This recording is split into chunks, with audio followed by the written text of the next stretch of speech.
მოგესალმებით ეთერშია გადაცემა ღვთისმეტყველების საათი. დღეს ჩვენი სტუდიის სტუმარია სამების საკათედრო ტაძრის მღვდელმსახური დეკანოზი დავით თავაცი. მადლობა მამა მობრძანებისათვის. მადლობა თქვენ. მაყურებელს ვეტყვი, რომ ჩვენი დღევანდელი გადაცემის თემა იქნება ისევ ლიტერატურის განხილვა. ოღონდ საღვთისმეტყველო კუთხით და ჩვენ წინარე გადაცემაზე ვისაუბრეთ ვეფხისტყაოსნის შესახებ. ბუნებრივია მანამდე უფრო ადრე გადაცემებში, როდესაც თქვენ ბრძანდებოდი სტუმარი, იქიდან გამომდინარე, რომ თქვენ ბრძანდებით როგორც თეოლოგი და მოძღვარი ამავე დროს პირველადი განათლება, ესე ვთქვათ, ფილოლოგია არის. ამიტომ თქვენი მხრიდან ამ საკითხებზე მსჯელობა ძალიან საინტერესო არის. ეს ერთი. მეორე, საინტერესო და საგულისხმოა იმ მიზეზიდან გამომდინარე, რომ თავად ლიტერატურა, რასაც ჩვენ ქართულ ლიტერატურას უწოდებთ, დიდი ნაწილი, მისი 80%, რამასაც განვიხილეთ ყოველ შემთხვევაში, ძველი ლიტერატურას გულისხმობ, ჰაგიოგრაფიას წარმოადგენს და საეკლესიო ლიტერატურას თავის მხრივ.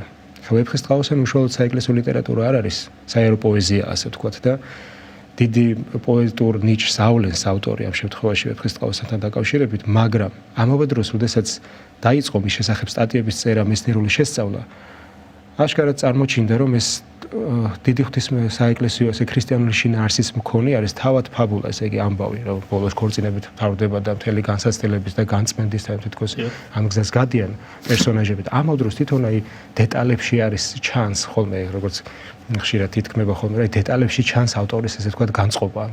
და დეტალებში და თვითონ აი პროლოგშიც, რომლის შესახებაც წინარე გადაცემაში ვისაუბრეთ, აშკარად ჩანს მისი საღვთისმეტყველო განათლების ძალიან მაღალი დონე. და მიუხედავად იმისა, რომ მაინც საერო ჟანრის ლიტერატურა არის, ავტორი ძალიან კარგად იცნობს და აგანადიდებს ღმერთს მის შესაქმეს და შემოქმედებას და ძალიან ბევრი დეტალებია ქრისტიანული, რაზეც ალბათ დღესაც გავაგრძელებთ საუბარს. ძალიან ახლოს იცნობს მაქსიმე აღსარებლის ღვთისმეტყველებას, აი რასაც ჩვენ წინარე გადაცემაში გავშერდით და დღეს აქედან უნდა გავაგრძელოთ, ანუ აპოპატურ უკუთქმით ღვთისმეტყველებაზე, რომ ღმერთი რა არის და ქმნილებათაგან რო არაფერი არ არის, აი ეს მზიანი ღამე, რომელიც თქვენ ახსენეთ. ეს ძალიან ღრმა თემები არის და შეუძლებელია. ბუნებრივია ალბათ იმდროინდელი ძალიან განათლებული ადამიანისთვის ეს ბუნებრივი ცოდნას წარმოადგენდა, რომ საეკლესიო ლიტერატურა, რომელიც მე-12 საუკუნეში უკვე ფაქტობრივად მთელი საეკლესიო ლიტერატურა თარგმნილი იყო. ბუნებრივია მან ძალიან ახლოს იცოდა ასე იონე დამასკელი და მთელი შესაქმისეული, რაც პროლოგში ჩანს, შესაქმის გარშემო არსებული ეგზეგეტიკა, მაგრამ ამის ესე ხატოვნად გადმოცემაც და ასეთ სიმბოლოებით გადმოცემაც ძალიან რთულია და ძალიან ღრმა არის და ამიტომ შევარჩიეთ ესე ვთქვათ ეს თემა, რომ ეს საინტერესო იქნება აბიტურიენტებისთვისაც, რომ ეს საღვთისმეტყველო კუთხითაც დაინახავენ ბევრ რამეს, რასაც შეიძლება მათ ყურადღება ვერ გაამახვილონ და გავაგრძელოთ. ერთი რამ მინდა შესავალში აღვნიშნო კიდევ, გარდა ის თვითონ ტექსტის გარდა, საიდან ჩანს ავტორის კიდევ ძალიან დიდი სულიერი მდგომარეობა, ქრისტიანული მდგომარეობა. როგორც ცნობილია, ის გამოსახულია ჯვრის მონასტერში, იერუსალიმში, ორი დიდი ეკლესიის ღვთისმეტყველის ფერხთით, ასე ვთქვათ, ძალიან პატარა ზომით არის დახატული, ესე იონე დამასკელის და მაქსიმე აღსარებლის ფერხთით. და ცნობილია, რომ ის დიდი თანამდებობის პირი იყო სავარაუდოდ მეჭურჭლე თუხუცესი, ხო, ანუ ფინანსთა მინისტრი. შეიძლება კიდევ სხვა თანამდებობებიც ასეთი ვერსიებიც არსებობს. ასეთი თანამდებობის ადამიანი, როდესაც დაუკვეთავს, რომ მისი ფრესკა გამოისახოს, ჩვენ თუ კარგად ვიცნობთ ახლა ხატწერის ისტორიას, ფრესკების ისტორიას, ტიტორებიც კი და თავადები და მთავრები, როცა გამოსახავდნენ საკუთარ თავს, ხატვარს დაახატინებდნენ ტაძარში, დიდი ზომისას ხატავდნენ ხოლმე და დიდი წმინდანების და პატრიარქების გვერდით იხატებოდნენ ხოლმე. ასეთი თავდაბლობით გამოსახვა, ეს კიდევ ერთ დიდ მოვლენაზე მიანიშნებს მის თავდაბლობაზე. და მეორე, მისი ხელები ეს ხაწერაში ცნობილია, რომ მიმართულია ხოლმე ხშირ შემთხვევაში ტიტორთა თუ ესე ვთქვათ წმინდანთა ხელები, მაგალითად ქრისტეს მიმართ, რომ აი მისგან მოდის მადლი, ისგან ადიდეთ და ასე შემდეგ. მისი ხელები მიმართული არის აი ამ დიდი წმინდანების მიმართ და იონე დამასკელი, ისეთ რომ ჩვენ საღვთისმეტყველო პოეზიის უდიდესი ფიგურა არის, ესე ვთქვათ, როგორც დიდი ღვთისმეტყველი და დიდი პოეტი, ანუ საღვთისმეტყველო ჟანრის პოეტი და ამით ალბათ ავტორი, ესე იგი, ამ შემთხვევაში იონე შოთა რუსთველი გამოხატავს დიდ მოწიწებას, რომ აი ეს ჩემზე დიდი არის და თავდაბლობას. მაგრამ მე ვფიქრობ, რომ ვეფხისტყაოსნის შემქმნელს ეს ჩემი პირადი ვერსია შესაძლებელია იმავე ჟანრის, როგორშიც წერდა მაგალითად ანდრია კრიტელი იქნებოდა თუ შემდეგში ახლა უდიდესი იონე დამასკელი, რასაც ახლა დღეს ღვთისმსახურებაში ჩვენ ლიტურგიისას და ცისკარში ვიყენებთ მის პოეზიას, ამ ჟანრის პოეზიაც ექნებოდა ალბათ შოთა რუსთველის მიუხედავად იმისა, რომ ეს ჩვენამდე შემორჩენილი პოემა საერო ჟანრის არის. აი განვაგრძოთ ხა ჩვენ პირველ ჯერზე ვერ შექმნიდა ასეთ. პირველ ჯერზე როგორც ჩვენ საუბარშიც აღვნიშნეთ, სანამ გადაცემას ჩავწერდით, რომ შეუძლებელი ადამიანმა პირველ ჯერზე ესეთი პოემა შექმნას და ამით დამთავრდეს მისი მოღვაწეობა. აი გავაგზავნოთ პროლოგის ის ადგილი, სადაც ჩვენ აი ესეთ ძალიან ღრმა ადგილზე ვიყავით ღმერთის შესახებ საუბრობდით და ჩემთვის დიდი პატივია მომთავდნენ მოგახსოვთ თქვენს გადაცემაში სტუმრობა. საერთოდ დიდი კანონიერებაა ჩემგან ამ თემაზე შეჭიდება. იმდენად განუზომნა დიდია, რა თქმა უნდა, შოთა და მისი ვეფხისტყაოსანი. სკიცოთვებიც კი მახსენდება, რომ პატივს ხედავ და პატიჟისაგან მეშინის, როდესაც ასეთ საოცარ თემას მიმართავს ადამიანი და შეჭიდება, მაგრამ მაინც აი რაღაცა ესეთი უმცირესი გამოცდილებით, თუ შეიძლება ითქვას, ძალიან სასიამოვნოა ზოგადად, როდესაც იხსენებ ამ ნაწარმოებებს კითხულობ, აი ქართული კაცისათვის მართლაც ავტოპორტრეტია თითქოს ეს ნაწარმოები, იმიტომ რომ გულს მართლა მალამოდება მისი თითოეული სიტყვა. სანამ ჩვენ გავაგზავნებთ საუბრს, სწორად ბრძანეთ ამავეს საოცარი მნიშვნელობა, თქვათ იმ მიმდინარეობისა ღვთისმეტყველებისა, რომელსაც აბუბატური ღვთისმეტყველება ეწოდება და რომლის მიმდევარი ჩანს შოთა რუსთაველი, იქამდე მინდა ერთი გავხსენოთ ამბავი, ესე აკადემიის მიერ გადმოცემული ცნობილი ამბავია, ცოტა იუმორითაც დანახული, მაგრამ აქ ჩანს თუ რაოდენად მნიშვნელობას ანიჭებდა ქართული კაცი სწორად გაგება ზოგადად ვეფხისტყაოსნის და არა ისე ზერელე გაგებას. რომ თურმე ერთმა რაინდმა არ გვეთელ თავად ქალის თხოვა და სასიძო დაიწუნეს, იმიტომ რომ არ ჰქონდა ვეფხისტყაოსანი. და საინტერესო რომ ესე იგი ქართულ ხალხურ ლექსში ესე იგი არც ესეთი ქართული ხალხური ლექსი ვეფხისტყაოსნის პატრონი უკან იბრუნებს პოემას და არა ქალს. ანუ ქალი მყავდა მშვენიერი თავმორთული ყაოსანი, გავათხოვე გავატანე ჩემი ვეფხისტყაოსანი, წაიკითხათ ვერ გაიგო თურმე იყვნენ ვიროსანი, ისე უკან დავიბრუნე ჩემი ვეფხისტყაოსანი. ანუ ვერ გაიგოთ, ეს არის თავი პრობლემა. და ესე იგი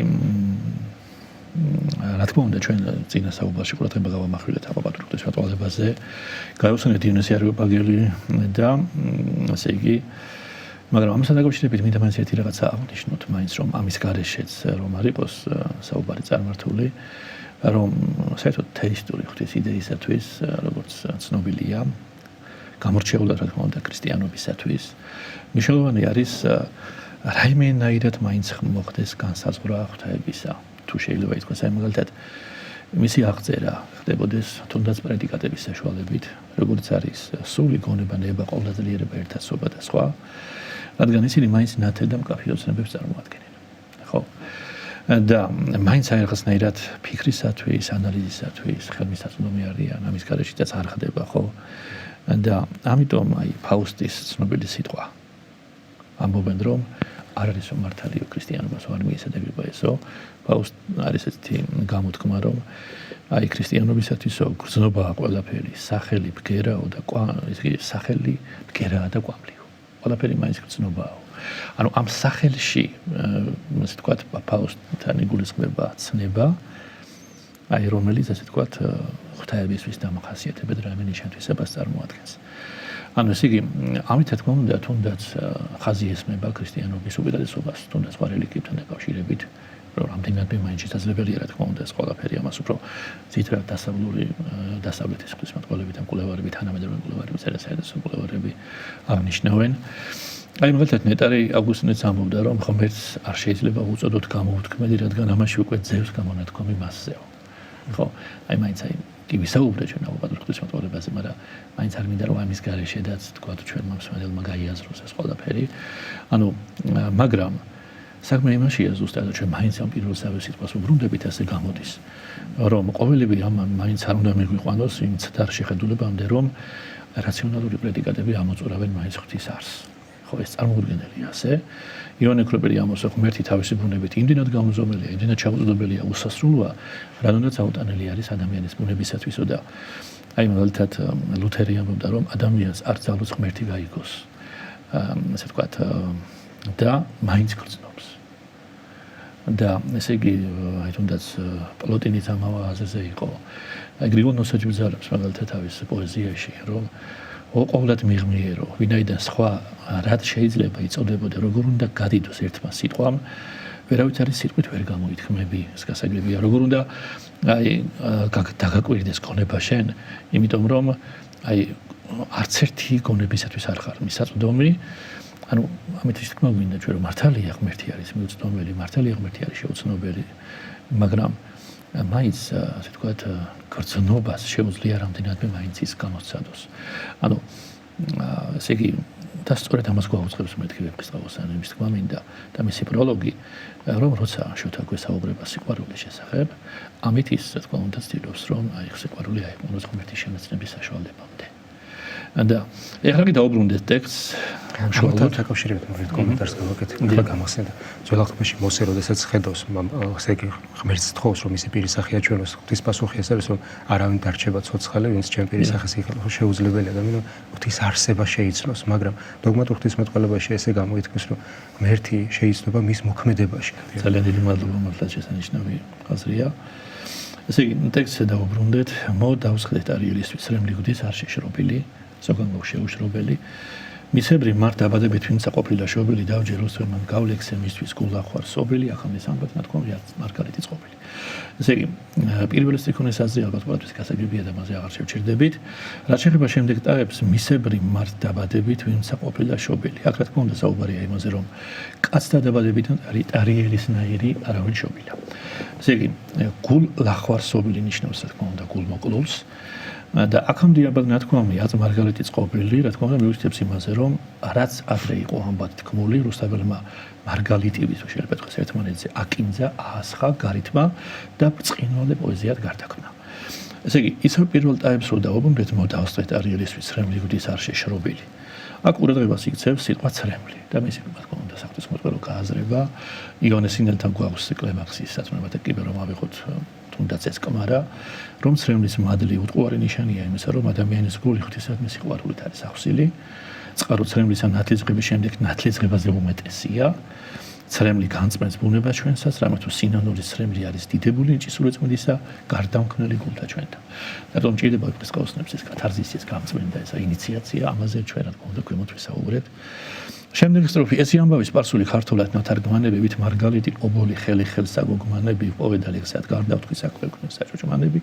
ჩემმა ხელქმნელმა დამმართოს ლაღმან და ლამაზმანები ქართულად ნათარგმანები ნიშნავს ქართულად გააზრებულს ქართულ სინამდვილეში გადმოტანილს ხელი ხელსაგოგმანები კი ხელიდან ხელში გადასაგორებელ მარგალიტს ეს თარგმანება ძველ ქართულში განმარტებასაც გულისხმობდა უპირატესად ვიდრე ენიდან ერთი რა თქმა უნდა და არა ხო პირდაპირ გაგებით თარგმანს აი რუსთაველის პროლოგში ვეფხისტყაოსანს ობოლ მარგალიტს უწოდებს ხო თვითონ რუსთაველი ანუ სახარების მიხედვით ჩვენ ვისკით რომ უსასყიდლო მარგალიტი სიმბოლოა სასუფევლისა სათასასუფეველი წააგავს ვაჭარს რომელიც ლამაზ მარგალიტებს ეძებს როდესაც იპოვის ერთ ძვირფას მარგალიტს აბაგაპინის ყოველივეს რაც აბადია და იყიდის მას ანტონ პირველი თავის ღვთისმეტყველებაში მარგალიტის სიმბოლოს ასე განმარტავს ძიება იგი უსასყიდლო ის მარგალიტი ასე არის უდიდესი ხმლევაი სიბნისა ფილოსოფოსობისა შინა ესე იგი უსაღმრთოესა ეს მის ღვთისმეტყველებაშია მოკლედ საჭოჭმანო საყოყმანო საქმე გავაკეთეო ამბობს რუსთაველი და დაზენს რომ ჩემმა გამახელებელმა ლაღმა და ლამაზმა განსაჯოსო თქვენს წინა საუბარში პრობლემა მიაქციეთ იმას რომ ხელობა შეიძლება აღნიშნავდეს ახლა გახელებას გარკვეულწილად ანუ მკვლევარების აზრით აქ შემდეგი აზრი იგულისხმება შემდეგი რამ იგულისხმება რომ ჩემმა გამხელებელმა ნამოქმედარი მოვიწონოს პირდაპირ მნიშვნელობით კი მოქმედების ნება დამრთოს ანუ რა შეეხება ვეფხისტყაოსნის წარმომავლობას ამაზე არის ახლა საუბარი და ამიტომ მინდა ამას ერთი რიცხვად თქვა აღზრა იგულისხმებოდეს რა დაწერო ხო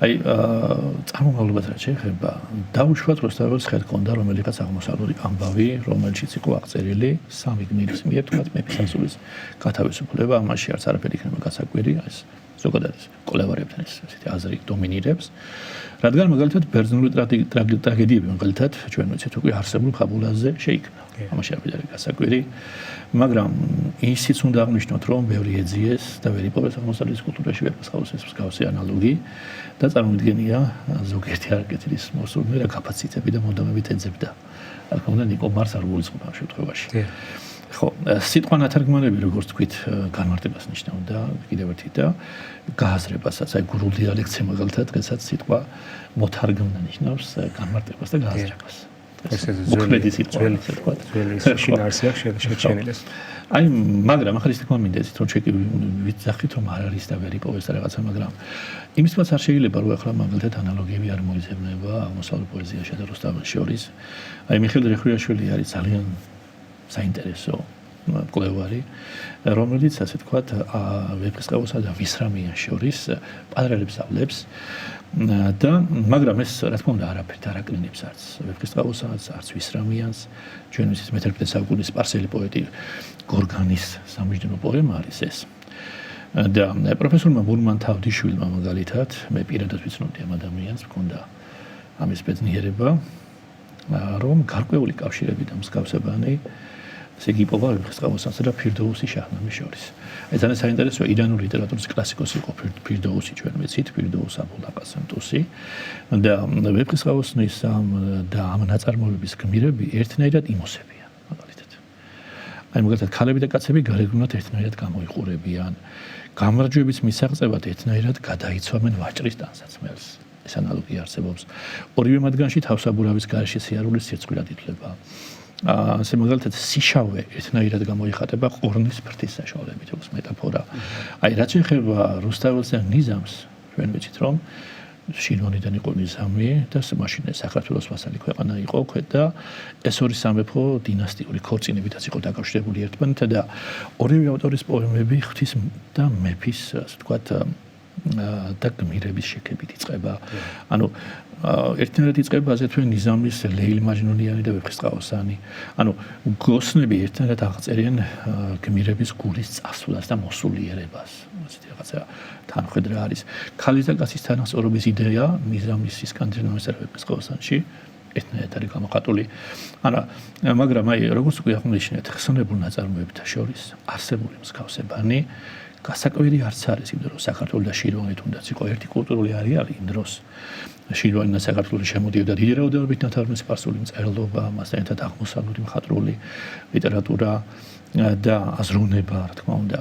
და რუსთაველი, რა თქმა უნდა, ბუნებრივია იმ დროინდელ იმ პერიოდში არსებულ აღმოსავლურ ლიტერატურაში დამკვიდრებულ გარკვეულ, ასე ვთქვათ, მხატვრულ კანონზომიერებს გაითვალისწინებდა. ეს გამორიცხული იყო, ესეც რომ არ ყოფილიყო, ხო? ესე იგი, მე რუსთაველი ხელობით ავიქნო საქმეს ამადარი, ვის მორჩილობ ჯარისპათა მისთვის, ხელოვნისთვის, კუდარი დაუზვოდი მიჯნუნთათვის კულაწამალი არსით არის, ანუ მომცეს განსვენება, ანუ მიწა მესამარი. ესე იგი, ხელობა კიდევ ერთხელ მოდის ეს ტერმინი და ნიშნავს გახელდებულს, ალბათ ესე ჯობია რომ ახსენოთ და დანარჩენი ახლა მარტივია გასაგებად და აღშავ შედებით, იმიტომ რომ დრო ისედაც ცოტა გვაქვს. თვალთან მისგან უნათლო და ენატრამსა ახლად ჩენ, ჰაგული გამიჯნურ და მიხვდომია ველთარბენა, მიაჯეთ ვინ ხორს და დაწვა კმარის მისცე სულთან ხენა, სამთა ფერთა საგებელთა ლამის ლექსთა უნდა ვლენა. მოგეთ ავტორი ამბობს, რომ თამარის ბწყინვალებისაგან დაბრნავებულ თვალებს ხელახლა ხელა თვალის ჩინის დაბრუნება ენატრებათ. ესე იგი, გულის სიყვარულით აივსო და წილად ხვდა ველთარბენა, ამ საწუთროსგან გარიდება, გახელება, შესთხოვეთ ვინმე მაკმაროს ხორციელი ტანჯვა, რათა სულს შვება მიეცეს, სამ საქებარ გმირს კი ლექსები უნდა მიეწყმას. ესე იგი, შემდეგ ახლა საინტერესო არის ძალიან შემდეგ როგორ გრძელდება მე ვთქვათ მე-11 სტროფი, რაცა ვიცრა ბედმან მისცეს, დაჟერდეს და მას უყნობდეს, მუშა მიწყვი მუშაკობდეს, მეომარი გულოვნებდეს, ყოლა მიჯნურსა მიჯნურობა უყვარდეს და გამოცნობდეს, არცავისგან დაიწუნოს, არცა სხვათა უწონობდეს. პირველი ორი დაების აზრი გასაგებია, ხოლო ყოლა მიჯნურსა მიჯნურობა უყვარდეს და გამოცნობდეს ნიშნავს იმას, რომ მიჯნური მიჯნურობის არსს უნდა წოდებოდეს. ეს არის ძალიან მნიშვნელოვანი და რატომაც ამაზე ახლა მალე გადავართ. არცავისგან დაიწუნოს, არცა სხვასა უწონობდეს, რომ მის მიჯნურობას წუნი ვერავინ დაასდოს და სხვისი გრძნობას უნდა დააფასოს. და აქ ნახმარი ტერმინი მიჯნურობა, აი ესეც უნდა ითქვას, მომდინარეობს სიტყვიდან მაჯნუნი. ჩვენ ვიცით, რომ მაჯნუნი არის დაკავშირებული არაბულ სუფისტურ სამყაროსთან. საქართველოში და მახლობელ აღმოსავლეთში მე-12 საუკუნეში გავრცელებული იყო, როგორც უკვე აღნიშნეთ, აღმოსავლური საღვთისმეტყველო მისტიური მიმდინარეობები და მათ შორის რა თქმა უნდა სუფიზმი პირველ რიგში. ეს მიმდინარეობაც არაბეთიდან შემოდის, შემდეგ სპარსეთში გადმოინაცვლებს, საიდანაც შირვანში და საქართველოს და მის მეზობელ ქვეყნებში შემოვიდა და ჩვენს მიერ ნახსენები დიდი პოეტი და სუფისტი ნიზამი განჯელი, უნდა ითქვას, რომ არის ასე ვთქვათ წმინდა სუფისტური გზის მიმდევარი, მსოფლმხედველობრივად, მაგრამ რუსთაველთან ასე ვთქვათ გვაქვს ერთგვარი ელფერი სუფიზმისა და არანაირი პირდაპირი გაგებით მიმდინარეობა. ანუ ეს თქვა მინდეცით, რომ იმის გამო გვაქვს ეს ერთგვარი ელფერიც, რომ პირობითად პოემაში მოქმედება გადატანილია აღმოსავლეთის ქვეყნებში. პირობითად ხდება ეს ყველაფერი. ვეფხისტყაოსანს არც რეალური გეოგრაფია გააჩნია სინამდვილეში. აი როგორც მაგალითად ჰომეროსის ოდისეას არ აქვს რეალური გეოგრაფია. აი მაგალითად როგორც ცნობილია ცნობილმა რუსთველოლოგებმა გაარკვიეს რომ აი შუა საუკუნეებში როცა ავტორები ასეთ დიდ ტანიან ნაწარმოებებს ქმნიდნენ რეალური გეოგრაფია და რეალური სივრცე არც არ იყო გამოხატული. აი დრო და სივრცე იყო პირობითი და კონსტრუქციული ხერხიც არის ალბათ ჩემი აზრით რომ ადამიანმა იმოგზაუროს ხო ესე ფანტაზია უფრო ისტორია ეტყობა ესეთი აი დრო და სივრცე იყო პირობითი იყო კონსტრუირებული მაგალითად ვოლფრამ ფონ ეშენბახის პარსიფალში მოხსენიებული არარსებული ქვეყნები ამაზე ხასიათმსეულად ვეღარ ვსაუბრეთ იმედა არა შეიძლება აი ვეფხისტყაოსნის დაწერის მიზანს ავტორის მიზანსახულობა არის შექმნა ისეთი ნაწარმოები რომელიც ასახავს ადამიანის გზას ღვთისაკენ ადამიანის განხდობის პროცესს იგი ნაწარმოების თავარი გმირის სახელი არაბულიდან ითარგმნება როგორც ღვთის გზა რომელიც ისეთი მკვლევარები როგორც იყო მაგალითად ფალავანდიშვილი ამბობს რომ სიყვარული იგულისხმება რატომ იგულისხმება იმიტომ რომ გზა ღვთისაკენ მხოლოდ სიყვარულზე გადის აკადემიურად არიელი სიყვარულად ითარგმნება ასე გამოიყვანეს ასე თქვა აი ბადონის ვიად გამსახურდია აღნიშნავს რომ ღვთის მისტიური შემეცნება და შემეცნების გზა და ასევე სიმბოლურად ალეგორიულად არის ასახული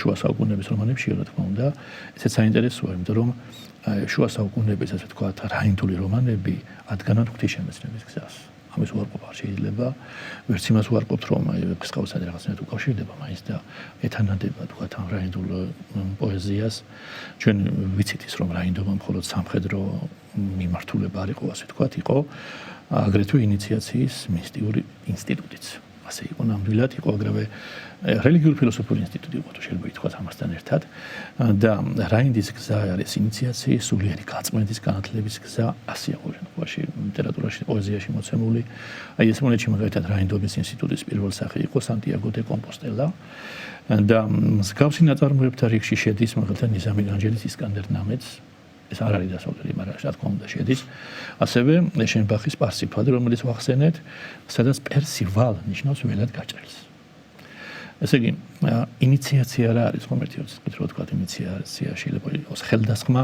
ანუ საფრთხო განათლების მიღება თუ შეიძლება ითქვას ანუ რაინდული მსახურება და ინიციაცია ყოველთვის იწყება სული სევდიანი განწყობილებით აი რომლის გამოც მაგალითად რაინდები გაჭრილი არიან ველად და ტირიან და მოთქვამენ ხო ესია როგორც წესი ანუ რადგან აქვთ უსაზღვრო სევდა იმისა რომ კაცობრიობამ დაკარგა ღმერთი და სამოთხისეული მდგომარეობა რა თქმა უნდა ზოგი განმარტებელები ცოტა სიღრმისეულად შედიან ამასთან დაკავშირებით და ზოგადად მაგრამ აი ჩვენ მაინც იმ მხარეზე ვართ რომლებიც აი ჩვენ ვცდილობთ რომ აი არ გავწდეთ აი ქრისტიანობის და მართლმადიდებლობის საზღვრებს მით უმეტესად ამის საშუალება არის ამიტომ კაცობრიობამ უნდა მოძებნოს ღმერთი და დაიბრუნოს დაკარგული ზეცა აი ვიქტორ ნოზაძესთან იუსტინე აბულაძის შრომების გათვალისწინებით აი მაგალითად ვეფხისტყაოსანი არის ნაწარმოები რომელიც ეძღვნება ადამიანის მიერ ღმერთთან დაკარგული ერთიანობის აღდგენას თან გაზეთნიათ მათ შრომებს ეს ყველაფერი ანუ რელიგიური წარმოდგენით ადამიანის უმთავრესი მოწოდება ამ ქვეყნად არის ის რომ მუდმივად ესწრაფოდეს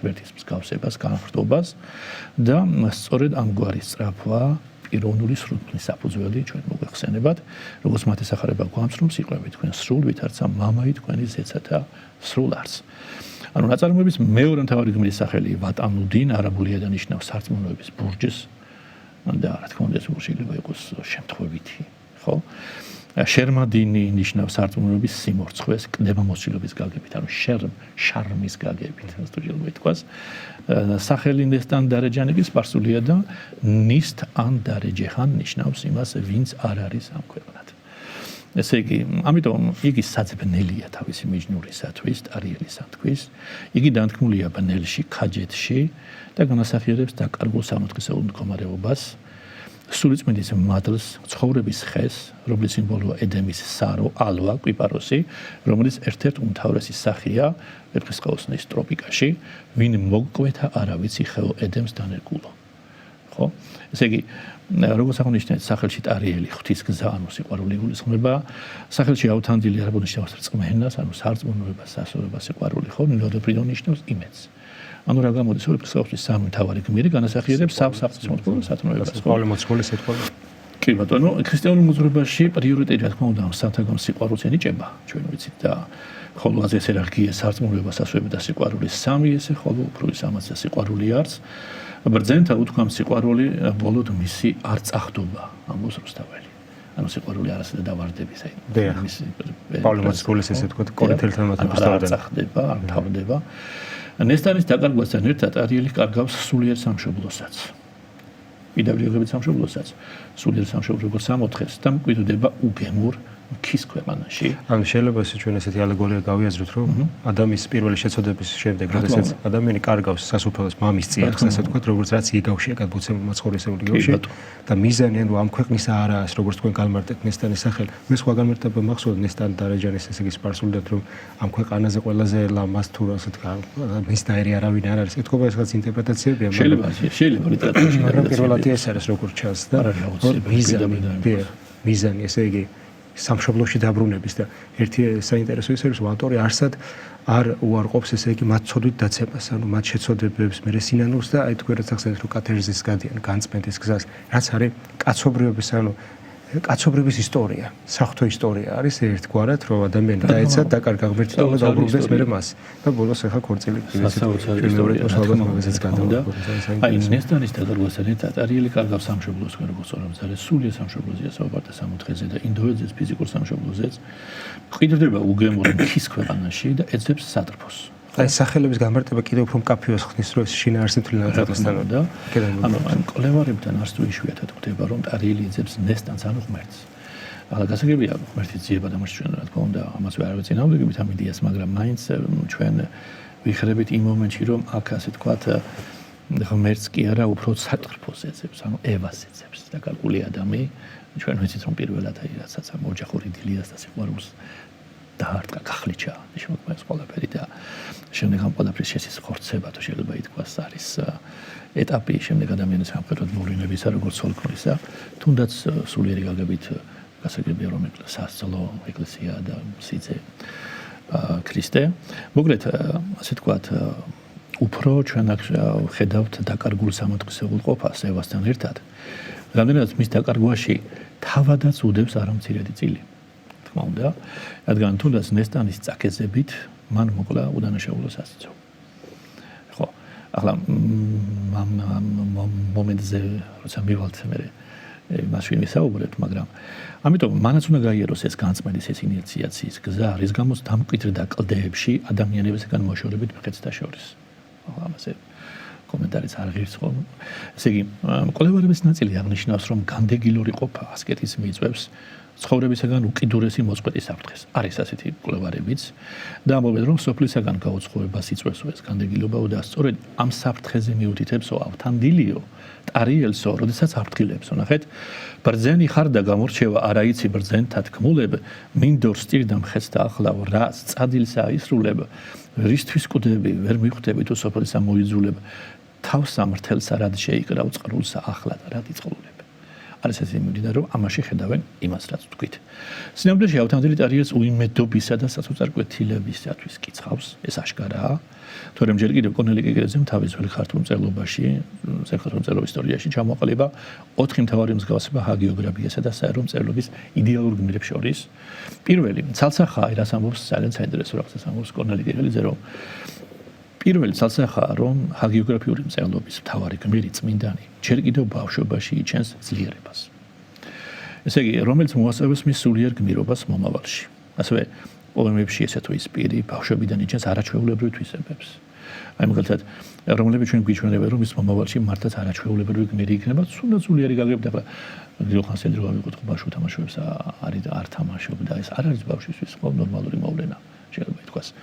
ანუ მეორე დავაშკაცებული წმინდანი ნამდვილი სულიერი გმირი და ზეკაცია. იგი იბრძვის ხორცს და სხვა ათასნარ საცდურს ამქვეყნად, ასევეა პოემებშიც. ესე იგი, ტარიელი ამბობს, რომ მოვიწიფე და ვემსგავსე მზესა, თვალა და ლომსა ნაკუთად, ანუ და მისი გმირობა ხომ ახლა პოემიდან ისედაც ცნობილია. ანუ მის მიერ ჩადენილი საქმენის საგმირონი ისეთივე საოცრებაა, ამბობს კორნელი კიკერეძე, როგორც წმინდანის სასაუბრები. სასწაულების სასწაულდასმენოს მიეკუთვნება და აი ალეგორიულად ამას აღნიშნავს ზუსტად. აი როგორ შეიძლება მაგათ თავდადება ქუსლი კრასა მაგალითად ნავს და გადაატრიალოს ნავი, ხო? ან გნოლის ჯოგსა გავერიეო, ხო? იმსა შიგანას რეკავერიე გნოლის ჯოგსა ვითა ქორი კაცი კაცსა შემოსწორს და ცხენ კაცისა დაუდგი ქორი. სადღაც არაჩვეულებრივი ძალის გამოვლინება. ანუ წმინდანის სამქვეყნიური ცხოვრება წარმოადგენს განუწყვეტლივ სამსახურს ღვთისადმი, მისი სიყვარულისათვის იგი ითმევს ასკეტურ ღვაწლს და შრომას, ის ნამდვილი მიჯნურია ღვთისა. ხო? და კორნელიუსზე პარალელს აღლებს ღვთისყაოსნის გმირებთან, რომელთა მიჯნურობა რაინდული თავდადებაა სატრფოსთვის, ასეთი გმირების ველად გაჭრა ცრემლ შეუშორებელი ტირილის საოცრად ამსგავსებს მას ღვთის სიყვარულით ველად გაჭრილ პერსონაჟებს აგიოგრაფიული მწერლობისა. ხო, როგორც არის სიარული მარტოობა შვენის გაჭრად. დაეთვალების და მეოთხეც არის ეს რაც ახმახვილებს კორნელიუსზე ყურადღებას რომ სასულიერო გმირი წმინდანიან, ასე ვთქვათ, გმირი წმინდანი თუ შეიძლება ითქვას, მსხვერპლად ეწირება თავის მიზანს, ანუ ყველაფერს თმობს ამისთვის, ან მაგალითად ხანგრძლივი ასკეტური შრომის შედეგად ბუნებრივი სიკვდილით კვდება, მაგრამ ყოველ შემთხვევაში ის კეთილს ბოროტზე ამარჯვებინებს. ასე აი პოემის გმირები ბოლოს და ბოლოს მიზანს აღწევენ და ყოველთვის იმარჯვებენ ბოროტებას. ესეც რა თქმა უნდა გასათვალისწინებელია. რაღაც ის თქმა გინდოდა. მე იმედია აღნიშნე ერთი რამე კორნელი კეკელიძე ხახსენებთ თქვენ და ძალიან მნიშვნელოვანი რატო არის მისთან ასეთ ქრისტიანულ პარალელებს რატო ხედავს ჩემი აზრით რა თქმა უნდა. მისი თაობა ხერთი ის არის რომ ცნობილია რომ კორნელი კეკელიძე ყველას მოეხსენება დეკანოზი ბრძანდებოდა, მაგრამ მხოლოდ სასულიერო პირი არ იყო.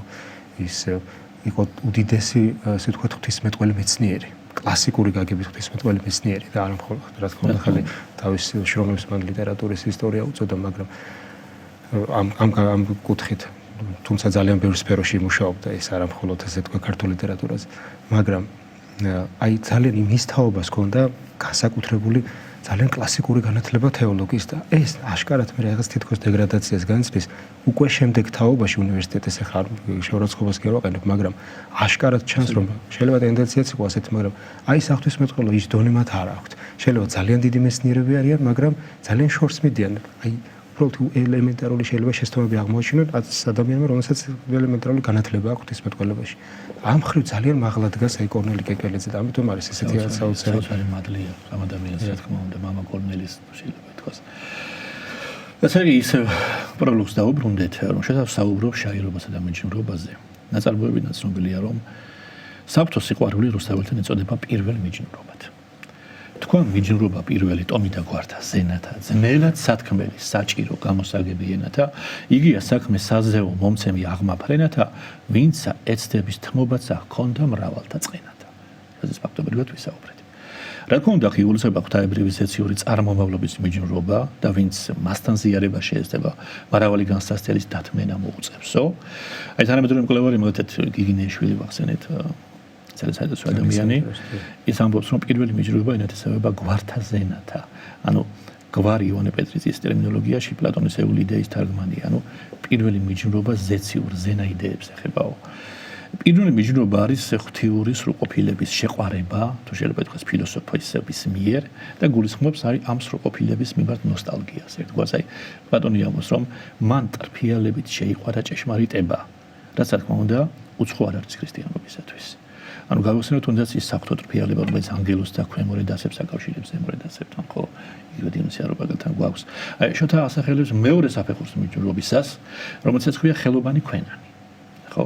ანუ ხელობანი ქვენანი, ნახეთ, ქვენა გახელებები თუ შეიძლება ითქვას, რაც მიწიერ გახელებას ნიშნავს, რომელიც მართალია ზეციურს ბაძავს, მაგრამ მაინც მას ერთ სამ მიჯნურობას აჭკვიანი მაინც ვერ მიხვდებია. ხო, ასეთი მისტიური ფილოსოფიური გახელებაზეა მაგათად პლატონთან საუბარი თავის დიალოგში ფედრონშის საუბრობს, რომ პლატონისთვის არსებობს სწორი გახელება, სწორი ექსტაზი, სწორი სიგიჟე, ანუ ღვთიური სიგიჟე, თეიამანია, რასაც ეწოდება, ანუ რომელიც აი როცა შეიძლება რომლის დროსაც შეიძლება მოიხელთოს ადამიანმა ზეციური იდეები. ანუ ესე იგი, პირველ ნიშნავს უმთავრეს, პირველ ნიშნავს უმაღლეს, უზენაეს, იგია საქმე საზეო, რაც განასხვავებს მას ამ ქვეყნიური მოჭიდრობისაგან. ამავე დროს როგორც პავლე მოციქული ამბობს, იგი პირველესია სათნოებათა შორის და მათი მიზეზია, ანუ პირველ საღვთო მიჯნურობას გონებით ვერავინ ვერ ჩაწვდება ერთი სიტყვით. თქმელი ამაოდ გაირჯება, მსმენელიც ვერაფერს შეიმეცნებს. ამიტომ ვისაუბრებ მიწიერ გრძნობაზე და ხორციელ სიყვარულზეო, ამბობს რუსთაველი, რომელიც ღვთიურს გავს იმ შემთხვევაში, თუ სულიერ კავშირს ეფუძნება და არა ხორციელ ტოლვასო. და არა სხვა რამე ესე ვთქვათ, რაღაც ისეთ ბრძანებს და ვეფხისტყაოსანში პირველი მიჯნურობა ასევე განსხვავდება ამ ქვეყნიური ისევე განსხვავდება ამ ქვეყნიური მიჯნურობისგან, როგორც საღვთო სიბრძნე ამ სოფლიური საერო სიბრძნისაგან.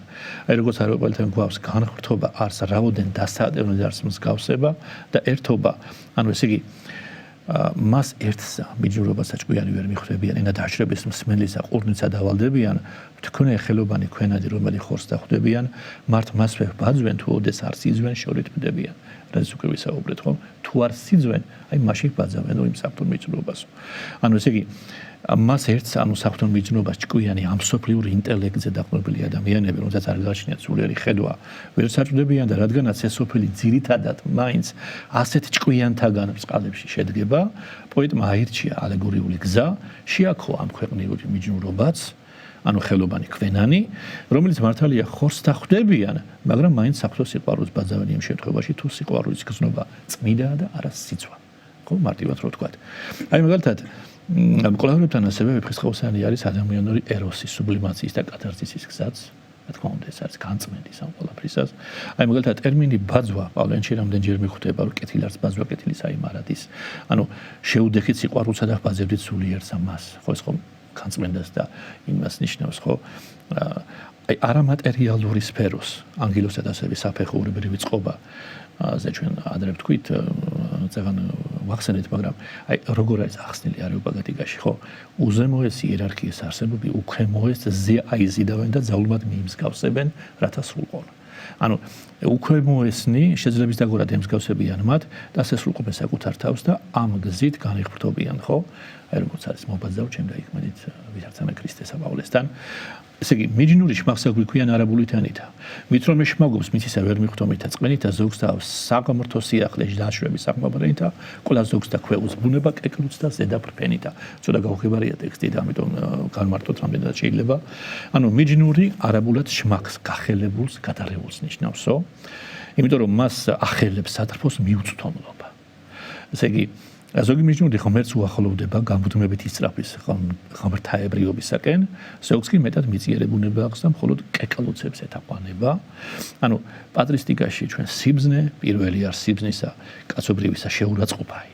ხო, პირველი სიბრძნე, რომელიც იგი სიტყვათაგან ცუდთა შეიწმასნების ცნობილი გამოთქმა. საინტერესოა რომ ამავე პრინციპით აქვს რუსთაველს სახელდებული პოეზია პირველ საღვთო დარგად. გადაიცახლა პოეზიაზე და მას უწოდებს საღვთო დარგს. შაირობა პირველადვე სიბრძნისა ერთი დარგი, საღვთოდ გასაგონი მსმენელთათვის დიდი მარგი, კულა ახაცა ეამების ვინცა ისმენს კაცი ვარგი, გრძელი სიტყვა მოკლედ თქვი შაირია ამათ კარგი. ესე იგი, ამის გამო ამგვარ პოეზიასაც შეიძლება შაირობა პირველი ეწოდოს, როგორც სიყვარული პირველი, ანუ რომელსაც შემდგომ მეორე და მესამე ანუ სულ სხვა მნიშვნელობის პოეზია უპირისპირდება. აი ნახეთ, როგორც მკვლევარი ეკეთებან ბეზარაშვილი უნდა ვახსენოთ, აი რამდენადაც რუსთაველის მიჯნურობა პირველი და შაირობა პირველი პატრისტიკაში გავრცელებული მეთოდით აქვს სახელდებული, ამდენად მისთვის უცხო არ უნდა იყოს პირველი გამორჩეული ერთადერთი ზენაარი არქეტიპული მშვენიერების ცნებაც, რადგან პატრისტიკაში არსებობს ეს ცნება. მაგალითად, პირველი გამორჩეული მშვენიერება, პირველი და ერთადერთი მშვენიერება, ზენაარი მშვენიერება, პირმშო მშვენიერებაი, სახის დასაბამი ეფრემ მცირესთან გვაქვს, ეს პირმშო მშვენიერებაი, ექვთიმე ათონელთან გვაქვს. ანუ კეთებან ბეზარაშვილის აზრით პირველი მშვენიერების შესაბამისი ფრაზა, სადაც სიტყვა პირველი აღნიშნავს, ასე ვთქვათ, აღნიშნული იქნებოდა, ანუ პირდაპირ გაგებით შეიძლება ვთქვათ რუსთაველთან არ ჩანს, მაგრამ იგულისხმებაო, ეს უეჭვრად იგულისხმებაო. ამას მოუწევს თუნდაც ის, რომ რუსთაველი მშვენიერს ტურფას უწოდებს. სინონიმად ხმარობს, ასე ვთქვათ. დიახ. არა ლამას, არამედ მიჯნურობა არის ტურფას საწოდნელად-ძნელი გვარი. ხო, კლიბეტი ალექსანდრიდან გვაქვს სიყვარული მშვენიერია. ანუ მეორე ახლა უპირისპირდება უკვე სხვა ლექსები. მეორე ლექსი ცოტაი, ნაწილი მოშაირეთა, არ ძალუც სრულქმნა სიტყვათა გულისა გასაგმირეთა, ვემ ამსგავსე მშვილდი ბედითი ყმაწვილთა მონადირეთა, დიცა ვერ მოყვლენ ხელად აქვს ხოცა ნადირთა მცირეთა. ანუ მეორე კატეგორიის მცირე მოცულობის ლირიკული ლექსების თხზა იმ პოეტების ხვედრია, რომლებსაც არ შეუძლიათ სათქმელის აი სრულყოფილად გულში ჩამწდომად გადმოცემაო. ასეთი პოეტები ახალ ბედა მონადირეებს გვანანო, რომლებიც დიდ ნადირს ვერ კლავენო და მომცრო ნადირთა ხოსვით კმაყოფილდებიან მხოლოდ და მხოლოდ. მესამე ლექსი კარგია, სანადიბოდ სამღერელად, სააშიკოდ, სალაგობოდ ამხანაგთა სათრებელად, ჩვენ მათიცე გვიანობის რაცაოდენ თქვან ნათელად, მოშაერი არა ქვიან ერასკვის ვინცა გრძელად. ანუ მესამე კატეგორიის ლექსი კარგია, ნადიმობისათვის, გართობისათვის, სატრფიალოდ, სახუმაროდ, მეგობრების გასაკენწლად, გასამასხარავებლად, გასართობად, ასეთი ლექსებიც სასიამოვნოა, თუ ნათლადაა აზრი გადმოცემულიო, მაგრამ პოეტი არ ქვია იმას, ვინც გრძელ ლექსებს ვერ ქმნის.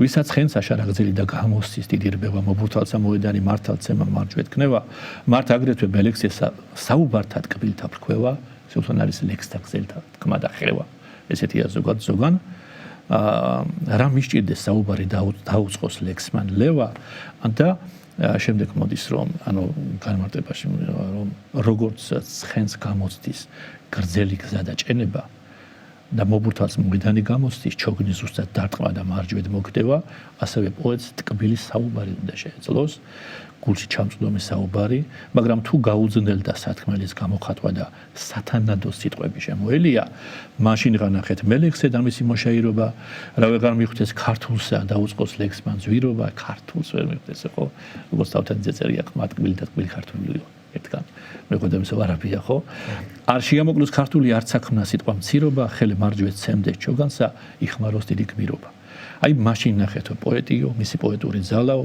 ცუდია როცა მელექსე სიტყვა შემოელევაო მან არ უნდა შეამოკლოს ქართული არ უნდა გააღარიბოს ენაო მისი სიტყვა ზუსტად და შთამბეჭდავად უნდა იყოსო და დიდი შემართება უნდა გამოიჩინოს ერთი სიტყვით მოშაერი არა ხვია თუ ვინმე თქვას 1-2 თავი ყოლა ნოგონია მელექსეთა კარგთა სწორი განაღაც თქვას 1-2 უმსგავსო და შორი მაგრა იწყვი ჩემი ჯობს უცილობლოს ვითა ჯორი აბსოლუტურად გასაგები აზრი ხამს მელექსე ნაჭირვებს და მის საცუდად არ აბრყობდეს ერთი უჩდეს სამიჯნურო ერთსავის მეაშიკობდეს ყოველსა მისთვის ხელოვნობდეს მასაკებდეს მას ამკობდეს მისგან კიდენ ურა უნდა მისთვის ენა მუსიკობდეს ანუ მელექსემ თავისი შემოქმედება ცუდად არ უნდა გაფლანგოს ერთადერთ ქალს სათმოს უნდა მიუძღვნას, მხოლოდ მისთვის უნდა ირჯებოდეს, მას აკებდეს, მას ადიდებდეს, მის გარდა არავინ უნდა უნდოდეს და მისთვის უნდა ენამზეობდეს.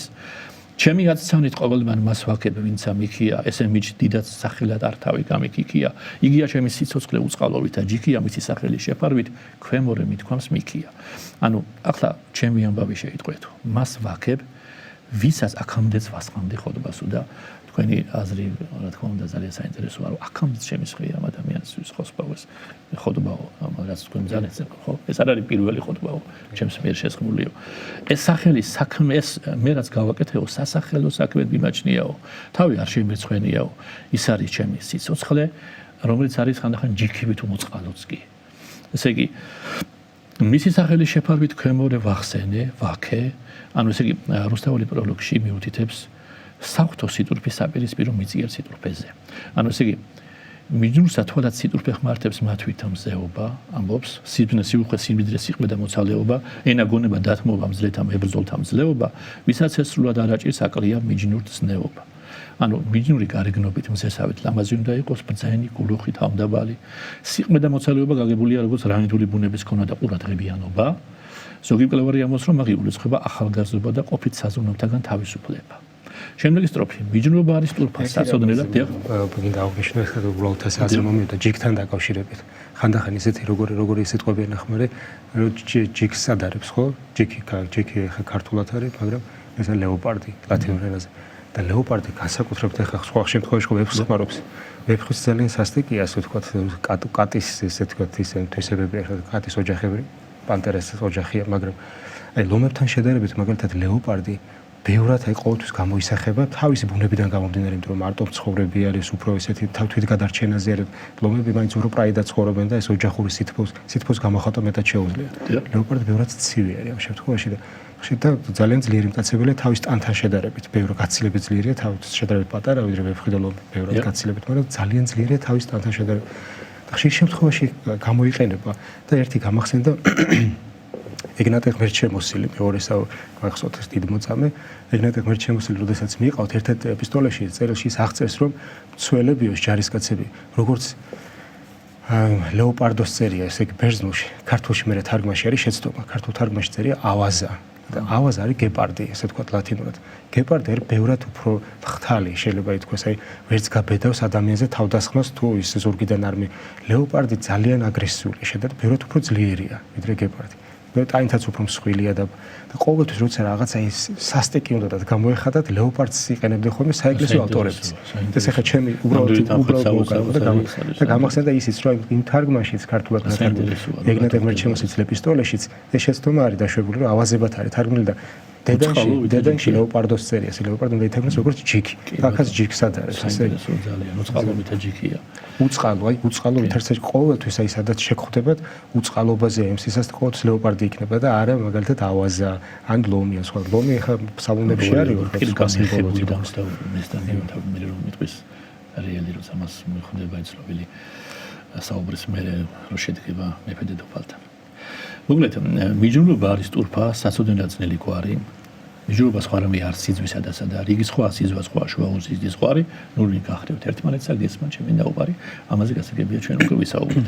ხამს მიჯნური ხანი არის არ მეძავი ბილწი მრუში რა მოშორდეს მოყარესა გაამრავლოს სულთქმა უში გული ერთსა და აჯეროს კუშტი მოხდეს თუნდაც ქუში ძულს უგულო სიყვარული ხვევნა კოცნამ ტლაშამტლუში კუშტი მიხვდეს თუნდაც ქუში. ანუ მიჯნურის გზნობა უნდა იყოს ხანგრძლივი, სატრბოსაგან განშორება უნდა ტანჯავდეს, უში ოხრას ნიშნავს, ერთს უნდა დაჟერდეს, თუნდაც მკაცრი და პირქუში ერგოს, კუშტი გაგებულია როგორც მკაცრი და უკარება. მას ცოცხალი ნუელების რაცა პირველ შეუყვარდეს, ნუ სალხინს აუზვავდეს, ნუ საჭირსა შეუზარდეს, მისთვის დათმოს ყველა კარი, მისთვის ველთა გამოვარდეს, ნუ რა გავა, სოფელიცა მისი კერძი გარდაქარდეს. რუსთაველი გმოზრავს რომ მიჯნური სანამ ცოცხალია არ უნდა შეელიოს იმას ვინც თავდაპირველად შეიყვარა. ნურს ბედნიერება გაათამამებს, ნურს განსასწრელ შეუშინდება, მისთვის დათმოს კეთილდღეობა ველად გაჭრა, ველად გაიჭრას თუნდაც, განერიდოს ყველას და ყველაფერს განმარტოვდეს, ნუ ინაღულებს თუნდაც სიცოცხლის დათმობაც კი მოუხდეს. ამან საქმესა მიჯნური ნუ იხმოს მიჯნურობასა, დღეს ერთი უნდა სხვა სმობდეს კაპლის სათმობასა, ესე მღერასა ბედიცა გავს ვაჟთა ყმაწვილობასა, კარგი მიჯნური იგია ვინც იქ სოფლის სათმობასა. ანუ თავს მიჯნურს არ უნდა უწოდებდეს ის, ვინც ადვილად ცვლის სატრფოს ხვაზე და მასთან განშორება არ ეცნელება. ესე იგი, ასეთ საქციელი ფუჭ თამარს ყმაწვილ გართობას გავსო. კარგი მიჯნურია იქს, ვინც სატრფოსთვის ცხოვრებასაც კი დათმობს. არც პირველი მიჯნურობა არ დაჩენა ჭირთა მალვა, თავის წინა იგონებდეს ნიადაგმსა კონდეს ხალვა, შორით ბნე და შორით კუდამა, შორით დაგვა, შორით ალვა, დათმოს წყრომა მოყვრისაგან მისი კონდეს შიში კრძალვა. მით უმეტეს აი შისთან დაკავშირებით ეთიოპიის სხვა საინტერესო რუსთაველი უნდა ახსენოთ აუცილებლად, იმიტომ რომ მით უმეტეს როცა საყოველთაო ცნობილია შოთას გამონათქვამი შიშის შესახებ, რომ შიში შეიქმს სიყვარულსა. გასაგებია რომ ესე იგი ზოგი მავანი მაგალითად მე მინახავს ავტორის მიერ გამოთქმული ირონიადაც კი მიიჩნევენ ამ გამოთქმას, რომ შიში შეიქმს სიყვარულსა, ირონიულად თქვა. შოთამო სინამდვილეში თავად რუსთაველს მოყავს შიშის სინონიმად სიტყვა კრძალვა. ეს კითხვა ძალიან საინტერესო. ახლა სამოს დათმოს წყრომა მოყვრისაგან მიში კონდეს შიში კრძალვა. თვითონ განმარტავს თავისი შიშს. ანუ რას გულის ხმობს ამ შიში, ხო? როგორც პავლე მოციქულის ეპისტოლეში რო ვთქვა, ცოლთამათ ეშინოდეს ქრისტე, ამ კრძალვას ეს კრძალვა იგივე ზუსტად ეგრეა თქმა უნდა, ზუსტად როგორი ზეოცართან ხვედრა, რომ ესე იგი ანუ აქ დახმარია სიტყვა კრძალვა და არა ძრწოლა. დაუშვათ ხო? აი დათმოს წყრომა მოყვრისაგან მისი კონდეს შიში კრძალვა. ანუ ნიკოლოზ ბათაშვილია საინტერესო მეუთითებს ნახეთ. აღარა აქვს მას ნდობა ამას სოფლის, ეშინიანი იკრძალვის. არ გაიცის, ზუსტად ეშინია იკრძალვის. ვისა უწყოს დაფარული მან გრძნობა, ეფიქრება ხელმეორედ მას ნდობა სულ ბოლოში. როგორ თანხვედრა აქვს ნიკოლოზ ბათაშვილს და შოთას. ანუ ზოგადად სიტყვა იკრძალვის დასავლურ თეოლოგიაში, მაგალითად რუდოლფ პოტო არსებობს ასეთი ძალიან ისეთი კვლევარია საინტერესო. პირდაპირ ამოსულ რელიგიურ კრძალვას ნიშნავსო. ეს ყველაფერიო. აი ნამდვილ მიჯნურს გასაჭირი არ უნდა დაეთყოს, არ უნდა იწუწუნოს. ადამიანებთან განრიდებულს მუდამ უნდა ახსოვდეს სატრფო, მუდამ განმარტოება და მასზე ფიქრი უნდა უნდოდეს, შორიდან კარგავდეს გონებას, იდაგებოდეს, სიყვარულის ალით იწვოდეს, მოითმინოს სატრფოს შემოწყრომაც კი და მისი რიდი და მისი პატივისცემა უნდა კონდესო. ხამს თავის სახვაშიაც არავის არ ამჟღავნდეს, არ ბედითად აიზმიდეს, მოყარეს აყივნებდეს, არ სიტაჩდეს მიჯნურობა არასა და იფერებდეს, მისთვის ჭრილყინად უჩდეს, მისთვის ცეცხლს მოიდებდეს. ანუ მიჯნურმა თავისი გულის ნოდები არავის უნდა გაანდოს, ისევ როგორც არა მოიღო უფლისახელი ამაოსაზე და თქოს, ანუ უსარგებლო ხრით მოყარე არ უნდა შეარცხვინოს, გრძნობა არაფრით არ უნდა გაამჟღავნოს, არ უნდა შეიმჩნიოს. ამის გამო გასაჭირიც კი ბედნიერებად მიიჩნიოს გასაჭირიც, მას უშმაგო ვით მიენდოს, ვინც მოყარე გაამჩივნოს. ამის მეტი რამცა ირგო მას ავნოს და თვინც აივნოს, რათა მე გასახელოს რა სიტყვით ამოაყრინოს, რა გავათო მოყარეცა კაცმა გული არ ადგინოს. ანუ ჭკუათ მყოფელი როგორ მიენდობა მას, ვინც სატრფოს გათქვამს. რა სარგებელს მიიღებს იგი თუ სატრფოსაც ავნებს და საკუთარ თავსაც. რიღა უნდა ასახელოს თუ ყბედობით შეარცხვენს, განაძნელია კაცმა მიჯნურს გული არ ადგინოს. მიკვის კაცი რა დიფერებს აყვარლისა სიყვარულსა, ვინც აუყვარს ადაყრივნებს მისთვის მკვდარი მისთვის ყრულსა, თუ არ უყვარს ადარაზულს რა დაყრივნებს რაც არ ზულსა, ავსა კაცსა ავისი ტყვა უჩერნია სულსა გულსა. მიკვირს ზოგი რა დიფერებს სატრფოს სიყვარულს, თუ უყვარს და ჩვენ ამის განმარტებაზე შევჩერდეთ უკვე დრო გვეწურება და ეს განმარტოთ და შემდეგში ხო. კაი მომ. ახლა საინტერესოა ნახეთ. ჯერ თვითონ სიტყვას ნიშნავს. მიკვირს ზოგი რა დიფერებს სატრფოს სიყვარულს. თუ უყვარსო და მის გამოკვდება რატომ მარცხვენს მისთვის გულდაწყრულებულსო და თუ არ უყვარს რა დარცხვენსო, რატომ აგრძელებს მასთან ურთიერთობასო. ძალიან ისეთი უცნაური ეს არის სტროფი. და მე ამთავრებს ამას, რომ აუკაც ავი სიტყვის ხმა ყველაფერს ურჩევნია და მკვლევარების ნაწილი ძალიან საინტერესო მოსაზრებას გამოთქვამენ ამასთან დაკავშირებით. მაგრამ ეს სტროფის საერთოდ ამოსაღებია ვეფხისტყაოსს და საერთოდ ეს არის ყალბის ქმნელის გაკეთებულია, რადგან აშკარაა, რომ ინტერპოლატორთან გვაქვს საქმეო. ეს ინტერპოლატორი ფიქრობს, რომ რუსთაველს კიცხავსო ამიტომ. ნახეთ, ის ფიქრობს, რომ მისი სიყვარული თამარისად მიყო ვულგარული და უხამსიო. და ვეფხისტყაოსნის ანდრას ამოსაი თელ პროლოგს ასე თქვა კითხვით ნიშნის ქვის აღანებს ამით. ნუ ავსაკაც ავის ყოველჩენია სულსაგულსა. ანუ თუ ბოლოს და ბოლოს უყვარსო, რატომ არ იტყვისო, ან თუ არ უყვარს, რატომ არ ანებებს თავსო. არ ვიცი ახლა ეს ყველა შეგამოცემაში არის ეს სტროფი. მიუხედავად ამისა. თუ მოყარე მოყრისათვის სტილის საემართლების, სიარული მარტოობა შვენის გაჭრა დაეთვლების, იგონებდეს მისგან კიდე ნურად ოდეს მოეცლების, არ დაღაშდეს მიჯნურობა სჯობს თუ კაცთა ეახლების. ანუ თუ მიჯნური სატრფოს გამო ტირის, ამ შემთხვევაში მისი ტირილი გამართლებულია. ხეტიალი განმარტოება მიჯნურის შესაფერის საქციელად ითვლება, მუდამ მიჯნურზე უნდა იფიქროს, სხვა არაფისთვის მოიცალოს, სჯობს არ შეიმჩნიოს მიჯნურობა, როცა ადამიანთა შორის იქნება. ანუ როგორც უკვე აღნიშნეთ, საბოლოოდ დავასრულოთ პროლოგზე საუბარი. ავტორი მიჯნურებს საფრთხო სიყვარულის ბაძვისკენ მოუწოდებს, მართლმასვე ბაძვენ თუ ოდენ ნარციზმენ შორის ბდებიან, ამაზე ვისაუბრეთ. პავლე მოციქულთან გვაქვს შეუდექით სიყვარულსა და ბაძევით სულიერს ამას, ხო? ანუ მიჯნურის ერთ-ერთ ვალდებულებაც სატრფოსთან ერთად სიბრძნეა დასახელებული, ბუდიში სიტრუფესთან ერთად. სიტრუფე მართებს მიჯნურსო და სიბრძნეს მართებს, ხო? მიჯნურსა თორა სიტრუფე მართებს მართვითაცნეობა, სიბრძნეს სიუხვე, სიმდაბლეს სიყმე და მოწალდეობა.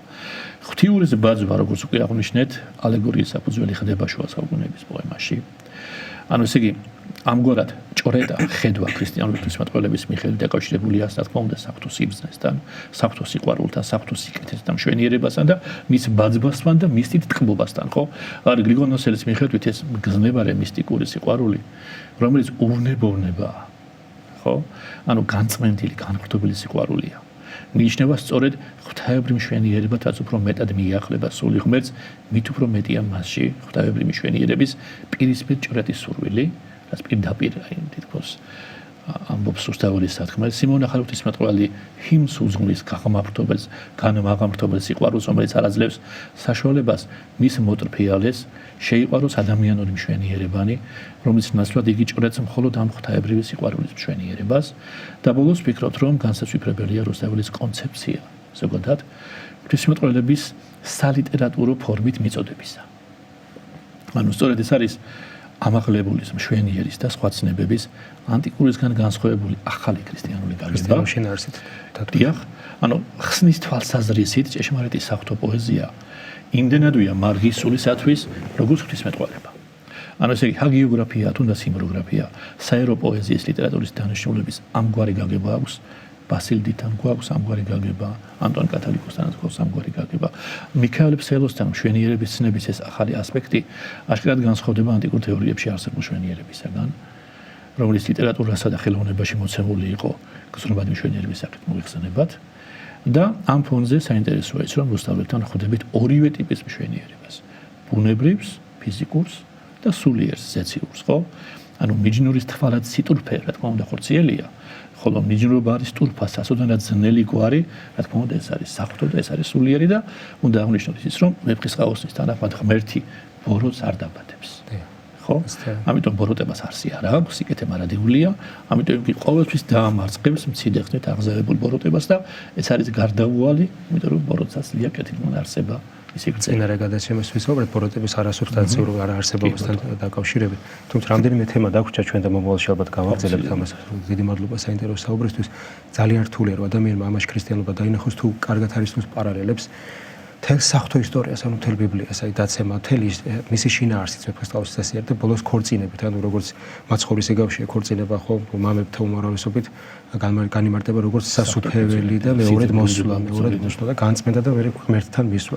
ამის გააზრება და აი ეს სამი დღეს რო ახსახელები აღნიშნეთ, წმენა, სიყვარული და იმედი, პავლე მოციქულის სიტყვებთან, ამ ყველაფრის კავშირი, ალბათ მომავალში კიდევ ერთხელ დაუბრუნდებით ამ თემას და კიდევ ერთი ძალიან შიში შეიქმს სიყვარულს, ესეც ძალიან ესეც შეგვიძლია კიდევ მომავალში გავმართოთ. პავლე მოციქულის სიტყვების ესე იგი მიდევნებით და მასთან პარალელში ძალიან საინტერესო იქნება როგორ განიმარტება საღვთისმეტყველო შინაარსით აი ეს შიში და სიყვარული ერთმანეთთან რა კავშირში არის. ბევრისთვის ბუნდოვანია ბუნებრივია ეს საკითხი. დიდი მადლობა მობრძანებისთვის და საინტერესო საუბრისთვის. მაყურებელს შევახსენებ ჩვენი სტუმარი ბრძანდებოდა დეკანოზი დავით თავაძე დროებით გემშვიდობებით მომავალ შეხვედრამდე.